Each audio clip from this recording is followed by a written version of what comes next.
closer to the shores of Norway than Westminster, the Orkney Islands are far removed from the decisions that govern them. But for the people who make a living from these waters, who governs them counts.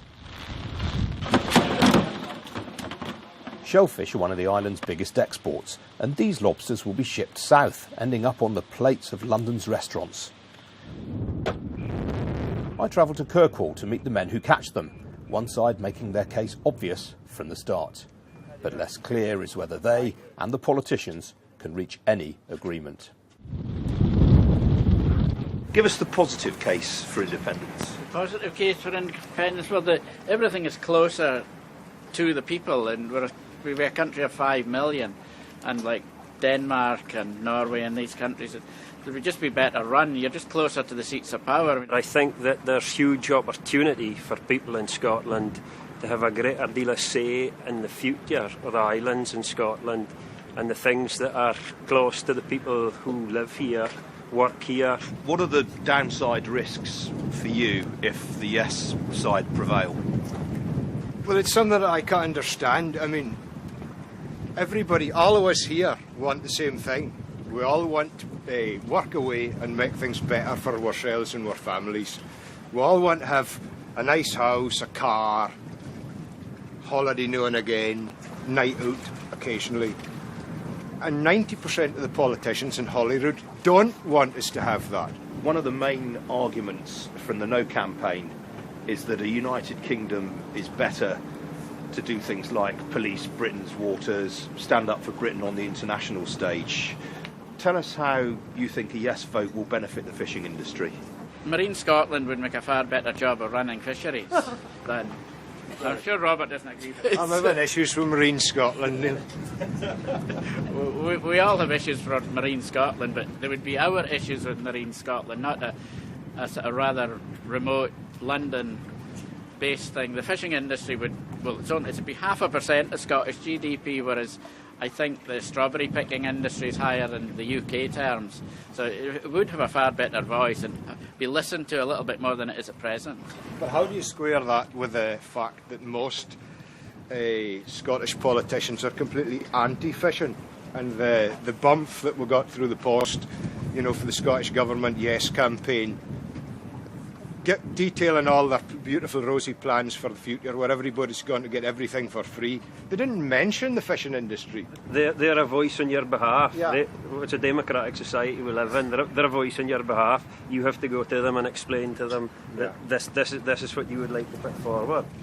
We don't actually live in a democratic country. Well, I don't think politicians are anti-fishing. I think they're ignorance is not a very good word. They don't have a lot of knowledge about the fishing industry. The last UK fisheries minister couldn't tell you the difference between a haddock and a whiting, or a haddock and anything actually. So it's more lack of knowledge of the fishing industry. And I do believe an independent Scotland, one of the things they should have is a dedicated fisheries minister that deals with fisheries. At the moment we're just playing a game, whereas we're handed the money and given the rules to play with, whereas we'll make up our own rules and get our own money. If there is a mess, it's our own mess, not somebody else's mess that we can blame somebody on. It'd be the best thing. Blame somebody on it, that's the thing. The best thing could happen to the country, because people's self-belief, I think, if you're running your own affairs, it's just so much better for you and your own feelings and goodness.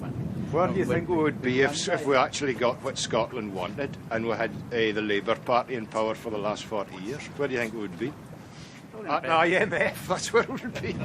It would be Greece, that's where it would be. Well, we're not much better off than Greece at the moment, and Ireland can even borrow money cheaper than us at the moment, so I don't really know where you're going with that one, Robert. At least if we were in the common market on our own, at least we'd get into the meetings. The Scottish Fisheries Minister's to sit in a corridor outside at the moment. At least he'll be in the meeting, rather than sitting in a corridor waiting for whoever the UK Fisheries Minister is at the moment. You're the guy that all the politicians want to talk to right now because you're undecided. What are the sort of issues that are going to help you make up your mind? Well, we haven't been given enough information to decide. There's far too much unknown to make a big decision like what we're being asked to do. And well, we'll just say this a yes, and it all goes wrong. Where do we go from there? you know, we're very uninformed. We don't have any information what they're going to do with tax, what we're going to do with our health service. You know, how do you decide? This is a decision that once you've made it forever. There's no going back on this. Does that in any way unnerve you? Could you name me one country that has left the British Empire? Or if you go to Ireland, if you stood in a platform, let's go and reunify with the UK, I don't think you'd get very many votes. Canada, there's nobody rushing to come back. We all talk about Scotch whisky, food and drink, fish as being great exports, but of course one of Scotland's biggest exports is people. I mean, Scotland is depopulating. Do you think that if Scotland votes yes, people are going to come back? There's a lot of potential here for people to stay, I would say, and there's huge potentially economic value around these islands and out in the North Sea, fishing, oil reserves, gas reserves. If Scotland does vote yes, there are some people in the Shetlands who want their independence.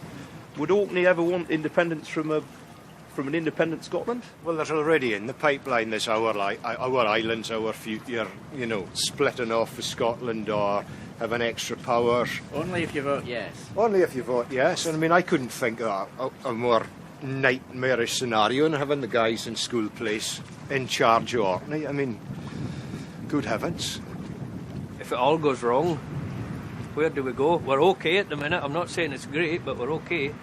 And, you know, if we vote yes and it all goes bad, where do we stand then? I don't think you should have any worry about it all going completely pear-shaped. I mean, yes, you should. I mean, the whole thing is that we all vote and we all make decisions. You have to make decisions every day of your life.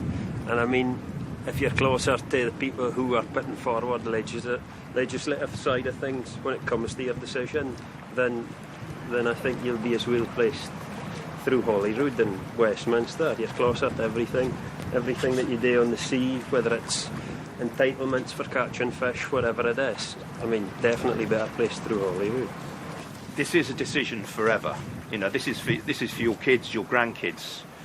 How are you going to face them? Well, it would actually really worry me if I had to explain to my grandchildren how come Boris Johnson and Nigel Farage were Prime Minister and Vice Prime Minister. That would really worry me more than Alex Salmond and Nicola Sturgeon, or even any lived there. Even that nice Tory lady that used to be there, she'd be even better than any of them. So it's at least she was what you got in the packet. I would be more embarrassed about Boris and Nigel. So that would be my answer to what I'd say to my grandchildren. I voted yes.